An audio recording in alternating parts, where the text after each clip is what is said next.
Welcome to Taking Care. Salut! Aujourd'hui on remplace disque, plaquette sur la voiture de madame. Il était vraiment temps.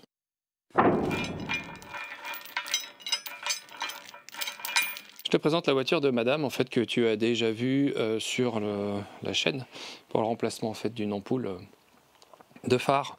Et du coup aujourd'hui on va remplacer 10 plaquettes sur cette voiture parce que comme tu vas pouvoir le constater, tout est bien entamé. Il n'y a presque plus de garniture en fait au niveau des freins. Le disque est mort, du coup on va le mesurer, comme ça je vais te donner en même temps les épaisseurs à vérifier pour savoir si ton disque il est mort ou pas. Et en fait, ça, honte à moi, parce que du coup je m'en occupe quasiment jamais. Cette voiture elle a 300 000 km, comme je t'ai dit tout à l'heure, première main, mais je n'ai strictement jamais fait quoi que ce soit dessus. Alors à part ce qui est entretien, les disques ils ont déjà été changés une fois. La courroie de distrib, globalement tu vois, je viens de la changer. Alors me demande pas la vidéo parce que comment te dire, les rushs ils sont partis dans un autre univers. Et tout a commencé en fait par ça, la rupture de la courroie accessoire. Donc tu vois en fait, zéro blague. Là en plus de ça j'ai vraiment eu de la chance parce que là-dedans il y a possibilité que la courroie accessoire glisse dans la courroie de distrib. Et puis là écoute, tu fais une salade de soupape quoi. Donc voilà, un petit peu de chance. Bon, tout ça ça a été remplacé, pas de souci. Regarde, quand tu peux regarder le capot là, il a encore 2-3 séquelles. Alors là tu vois, j'avais tout démonté pour pouvoir supporter le moteur et tout. Bon bref. Et là ce qui nous intéresse c'est disque plaquette, parce que tu connais pas madame, mais son style de conduite est un peu... Il dit ta gueule. Et elle dit quoi encore? Il dit je vais t'arracher les yeux, tête du cul. Ah ouais? Take and Care. La voiture s'appelle La Grise dans mon garage sur le site internet de Carpardou, le partenaire de la chaîne. J'ai commandé les pièces chez eux pour la vidéo d'aujourd'hui, de marque Brembo. Il y a un code de réduction permanent chez Carpardou en suivant mon lien dans la description et en mettant le code Take and Care 10 au moment du paiement. Alors n'hésite pas, je te détaille tout ça en fin de vidéo. Merci encore Carpardou. Comme d'habitude aujourd'hui on va suivre une méthode précise, donc avec des étapes à respecter, et je vais te détailler tout ça dans cette vidéo. Et on va commencer par du coup lever la voiture et enlever les roues de chaque côté. Moi cette étape elle est déjà faite parce que comme je te l'ai dit là j'ai déjà changé ma courroie. Mais faut que tu arrives ici, poser sur chandelle, mets-toi en sécurité et là tu vas pouvoir commencer l'opération. Point important en fait, quand tu remplaces des disques de frein, quand tu fais un côté, il faut impérativement faire l'autre. C'est pour ça que les disques en fait sont vendus par deux. Et pareil, quand tu remplaces les disques, il faut impérativement remplacer tes plaquettes. Je te montre juste comment on fait un petit contrôle de disque. Donc avec un palmer, c'est quelque chose ça vaut entre 10-15 €, t'as pas besoin d'avoir un truc super précis. Alors pourquoi tu peux pas le faire au pied à coulisse? Parce que tu as besoin de pouvoir mesurer en fait à l'intérieur du disque.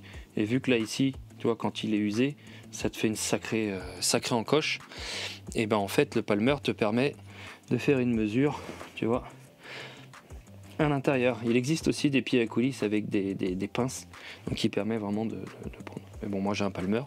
Alors globalement tu le dévisses de manière à pouvoir le faire passer à l'intérieur du disque. Là, hop, et tu viens resserrer. Là. Voilà, donc normalement hop, tu viens le serrer derrière jusqu'à temps que tu aies tes petits clac clac clac. Et là après derrière tu viens lire la valeur. Et on a, alors hop, quand on est ici, hop là, 20,4. Voilà, il faut savoir que l'épaisseur minimum de ce disque là c'est 19,8. Donc on est encore dans les cotes, mais je change tout. Là on va du coup commencer à desserrer ces vis. C'est les vis de colonnette. Alors il faut savoir que ce sont des pièces à remplacer systématiquement à l'intérieur des plaquettes de Brembo. Ici, elles sont fournies avec, elles sont dedans. Donc ça, c'est plutôt une très bonne nouvelle. Si tu les as pas, assure-toi de les commander séparément. Je te mets toutes les refs en description. Donc là, ce qu'on va commencer à faire, c'est repousser le piston. Donc là, moi, j'utilise en fait un tournevis plat. Et je viens pousser tranquillou. Hop là. Juste le décoller légèrement. Là, c'est de manière à ce que l'étrier commence à devenir mobile. Attends, excuse-moi, je mets ma tête devant. Hop.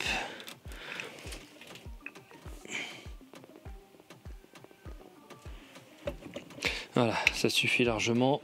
Maintenant on défait les deux vis de colonnette. Alors tu as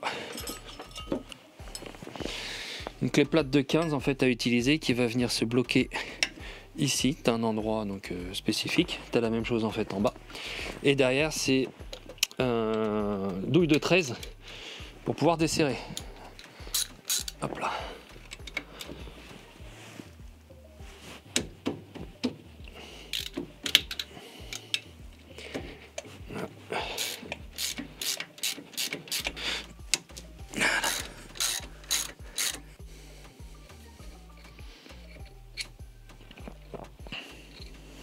Maintenant tu dégrafes le flexible de frein ici. Hop. Maintenant tu te prépares en fait un tendeur que tu passes déjà hop, dans l'amortisseur, dans le ressort pardon, par exemple. Voilà, comme ça lui on va pouvoir l'accrocher. Et l'autre bout, bah, tu viens le placer là où tu peux. Ouais, je vais essayer de trouver un petit emplacement qui va bien, qui va pas trop me gêner non plus. Tiens, peut-être ici. Voilà, je trouvais ça. Donc du coup, en fait, bah, l'étrier, t'as qu'à le tirer vers toi, hein, vu que les vis sont défaites. Et qu'on a bougé un petit peu le piston là. On va regarder, il va falloir le repousser tout à l'heure, hein, avec un repousse piston. Là, et tu viens l'accrocher. Comme ça. Pour éviter qu'il ponde. Sur le flexible. On peut retirer maintenant les plaquettes. Alors, ouais, c'était vraiment. C'est même plus de la fin de vie là. On va mesurer ça. On va rigoler un peu. Enfin rigoler. Je t'avoue que ça me fait plus rire. Moi, mais... Hop là. Nickel. Extérieur.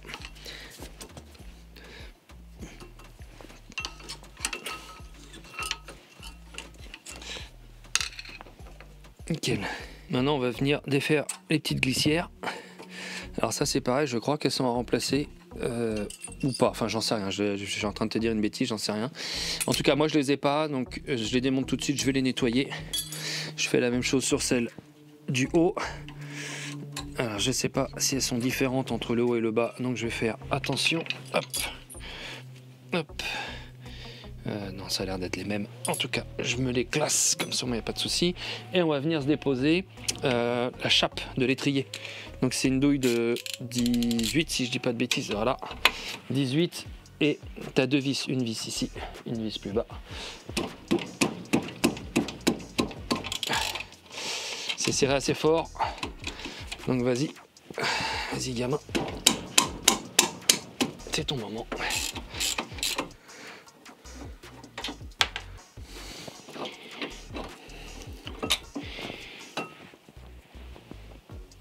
Voilà, tu mets un bon coup de brosse là-dessus et sur l'étrier qui est resté là pour que bah, ça soit tout propre. Je te reprends juste après. Bon, ça se nettoie pas trop mal, t'as vu tout ça. Ça c'est la clavette, enfin glissière. Je pense que c'est plus une glissière, c'est là où les plaquettes elles sont clipsées dedans. Et voilà, donc ça c'est avant, après. Donc ça se fait plutôt pas trop mal. Voilà, je viens de mettre en place un repousse piston. Là, bah, tu vois, en fait, j'ai utilisé la vieille plaquette. Bah, là, c'est le repousse piston. Et bah, du coup, on va plus qu'à. Il n'y a plus qu'à visser. Je te montre vite fait un petit truc. C'est que là, dans le bocal de liquide, en fait, tu ouvres le bouchon. Voilà, tu ouvres le bouchon comme ça permet à l'air qui est à l'intérieur de pouvoir circuler. Normalement, si tu n'as jamais fait de rajout, ça risque pas de déborder. Néanmoins, reste vigilant parce que bah, forcément, quand tu repousses le liquide, bah, à un moment donné, il va remonter par là. Mais là, tu vois, je suis. Ah non, tu le vois pas, mais je suis vraiment au mini là. Allez, on repousse ça. Voilà, tranquillou. Alors, en même temps, tu vérifies que tes joints, bah, ils sont corrects. Que ton étrier n'est pas grippé. Alors, quand je dis pas grippé, c'est que si tu arrives à le repousser tranquillou comme ça, c'est qu'on est pas mal.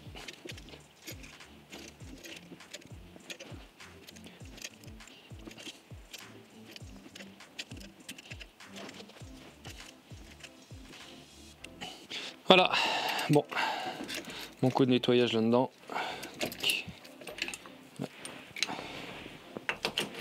Voilà, nickel. Allez, je nettoie tout ça. Je te reprends après. On continue le démontage. Maintenant, du coup, on s'occupe des disques. Là, ici, c'est un Torx de 40. Tu as 2 vis. Pareil, à remplacer normalement à chaque fois. Et bah écoute, le top, normalement, toi, pour t'éviter ce problème-là, moi je vais le faire au pétard. Mais comment t'expliquer? Si t'as pas de pétard, bah, globalement tu laisses en fait ton étrier tout dessus et tu viens planter en fait un tournevis à l'intérieur, comme ça, de manière à ce qu'ils soient butés contre l'étrier, donc la chape d'étrier, même d'ailleurs. Tiens, je vais la remonter pour te montrer. Je viens de la reposer, j'ai fait quelques tours de vis derrière, juste histoire que ça s'en aille pas. Et avec mon tournevis, je vais venir le planquer, enfin le planter plutôt, dans les rainures du disque. Donc là, la bonne nouvelle, c'est que c'est un disque ventilé. Forcément, si ton disque n'est pas ventilé, tu pourras pas le faire. Et voilà, et normalement, ça va me le bloquer pour desserrer. Normalement, c'est pas serré très fort, mais quelquefois, c'est un peu grippé. Voilà, tac. Et la seconde. Voilà, c'est dévissé. Sinon, un petit coup de pétard pneumatique ou électrique. Et ça s'en va. Tac. Voilà. Maintenant, le disque, bien entendu, doit venir tout seul. Voilà. Donc, petite persuasion, attention les oreilles.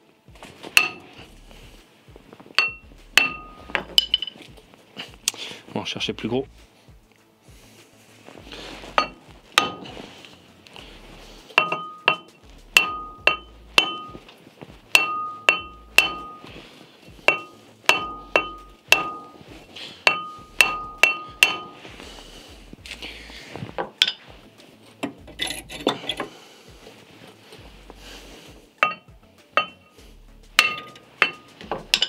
Et voilà.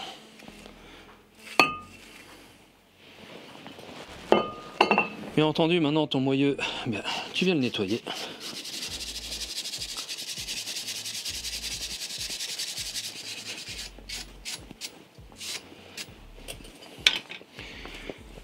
Maintenant que c'est propre, on va mettre un petit peu de graisse cuivrée. Hop.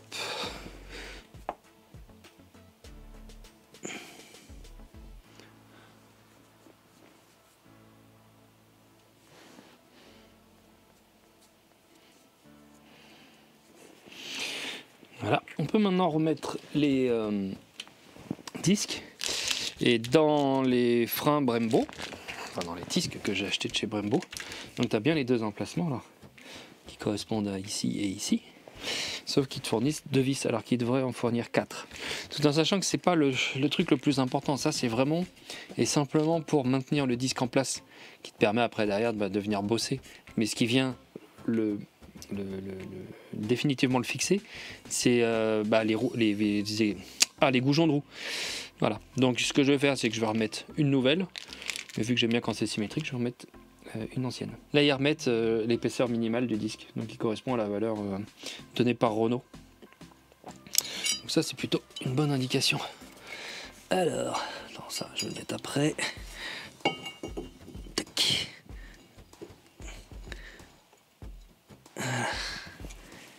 Et ici. Et après, on va commencer à sortir la clé dynamométrique. Voilà.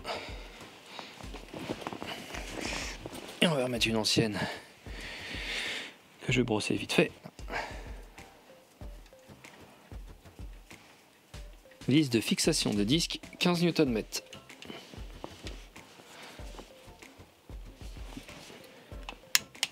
On va venir opposer la chape d'étrier. Donc j'ai tout nettoyé et ça, globalement, tu n'as pas forcément besoin de les remplacer, hein, c'est ce que j'ai vu. Tant qu'ils sont en bon état et pas corrodés, tu peux les garder. Donc j'ai regardé partout, il n'y a pas indiqué qu'il faut mettre de la graisse, notamment ici, ni, je sais pas si tu vois, ouais, ici, donc dans la glissière, ni avant, donc sous la chape, ni au-dessus. puisqu'en fait la plaquette elle est clippée dedans uniquement. Donc même si ça sert de guide, il n'y a pas besoin dedans de les graisser. Au pire, les remplacer. Donc ça, on va venir leur fixer à l'arrière.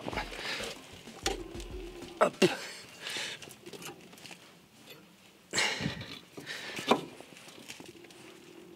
Oh, écoute, je vais te décaler, ça sera mieux. On se prépare à reposer la chape. On met un peu de frein filet dessus.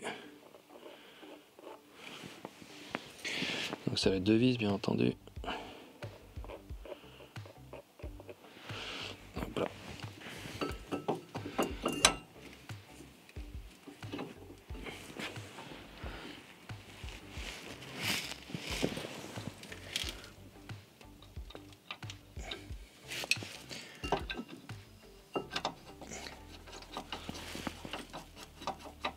Et la seconde vis en bas.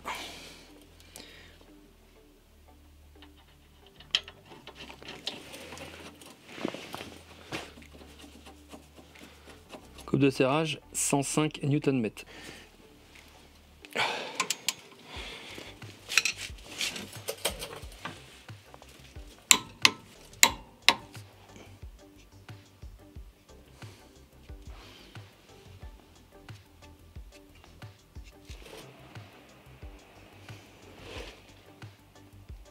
On va bientôt remettre les plaquettes. Alors juste avant, tu mets un coup de nettoyant frein. Devant, derrière. En évitant de mettre tes doigts dessus. Alors il n'y a pas de sens dans les plaquettes. Celle de là, enfin quand je dis il n'y a pas de sens, tu vas comprendre. C'est la garniture vers le disque. Mais globalement, il n'y a pas une gauche, une droite. Et alors pour mettre ça, donc là, on va venir l'enquiller à l'intérieur de la glissière. En gros, tu vois, à 45 degrés comme ça. Tu la pivotes, hop, et tu viens appuyer. Nickel. Et on fait la même chose de l'autre côté. Hop.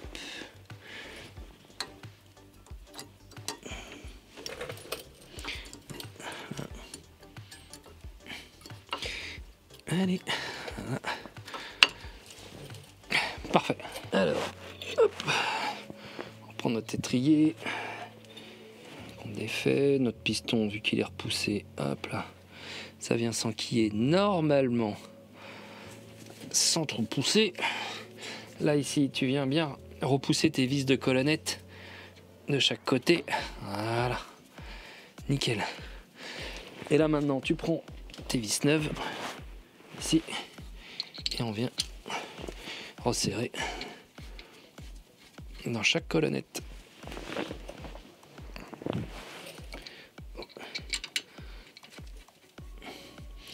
Et bah, on fait une approche au cliquet. Nickel.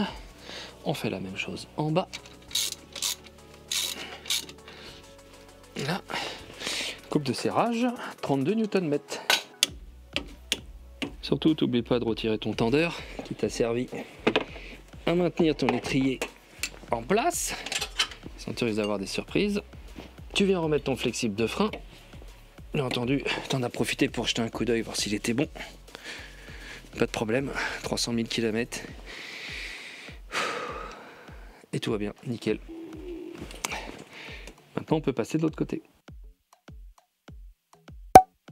Waouh! Une fois que tu as tout remonté, posé ta voiture, tout ça, la chose très importante, tu vas dans la voiture et tu mets des coups de pédale de frein. Tu appuies, tu pompes pour remettre déjà la pression. Et puis que je rappelle, en fait, on a écarté complètement les mâchoires. Et ben là, en fait, elles n'appuient pas. Donc, avant de faire quoi que ce soit, tu appuies dessus. Et surtout, tu fais un test tranquillement au début. Vérifier quand même que ta voiture freine pour éviter que tu sois dans la merde. Ok ? Take and care. Bon, tout est nickel, la voiture elle freine correctement, j'ai pas de bruit suspect, donc c'est une opération rondement menée, je pourrais dire. Prochaine étape sur cette voiture, on va changer la boucle de ceinture, enfin c'est pas la boucle, hein, c'est le réceptacle, parce que j'ai un problème, tu vois, il y a un connecteur électrique dedans. Enfin, c'est un contacteur, hein, tout simplement. Le problème, c'est que même quand tu as ta ceinture, la voiture est bip. Et c'est un petit problème en fait qui est connu là-dessus. On peut pas la réparer. Attends, je vérifie un truc. Non, mais normalement, il n'est pas démontable. Hop, je vérifie. Non, c'est pas démontable en fait. Donc en fait, tu le remplaces, ça vaut une quarantaine d'euros. Et au moins, ça te permet de faire un voyage sereinement, sans pip, pip, qui est juste super stressant. Je te remercie encore d'avoir regardé la vidéo. J'espère que ça t'a aidé et que ça te servira pour remplacer tes disques et tes plaquettes en toute sérénité et sécurité sur ta voiture. Je te souhaite d'excellentes fêtes de fin d'année. Je te dis à la prochaine. Ciao!